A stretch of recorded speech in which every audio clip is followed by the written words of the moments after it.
World War I was one of the greatest conflicts in all of world history, so it must be split into multiple sections. The first section that will be discussed is the War in the Mountains.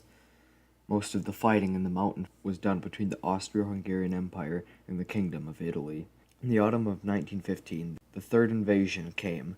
The Habsburgs were joined by Germany and Bulgaria.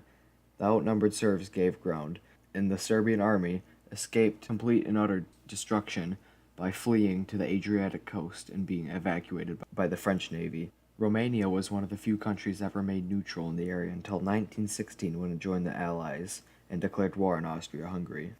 By doing this, it hoped to gain additional territory, including Transylvania. The war continued for 2 more years in the mountains until the Battle of Caporetto, in which the Italian kingdom successfully pushed back the Austro-Hungarian Empire and reclaimed the land. The war in Africa cannot be overlooked. In 1915, the Ottoman Empire declared war on Russia. In 1950, the Ottoman Empire declared war on Great Britain and led an invasion through the Gallipoli Peninsula. This resulted in huge casualties on the Ottoman side, and their attack was repulsed.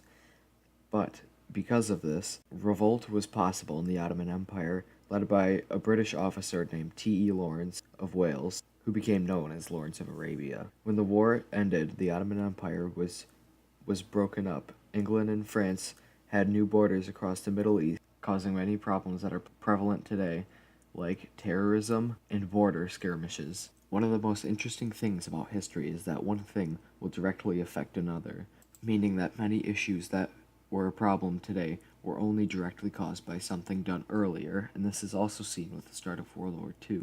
It is a common misconception that in World War I there was no true sea battles. This is false. There were a few notable naval engagements, including Falk Islands and Cornell off the south of America. Also, the largest of the battles, Dogger Bank and Jutland in the North Sea. The war in Europe revolved around the Schlieffen Plan made by the Germans. This plan was to invade through neutral Belgium, trying to break through French defensives.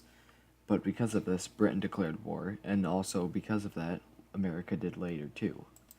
Most of the fighting was a standstill for 4 years, but near the end of the war, the Germans made one last final push called Kaiserschlacht, in which they ravaged the French countryside, pushing through notable cities like Saint Quentin and Amiens. They failed in taking the city of Amiens and were pushed back, and then the Allies started taking ground back. The Germans sought an armistice, and the war ended. Because of the German loss, they were at a huge disadvantage in peace treaties. And because Russia dropped out of the war on the East earlier, they were also at a disadvantage and lost some of their territory and world power. The punishments placed on Germany and Russia were some of the huge deciding factors in how the next few decades would play out.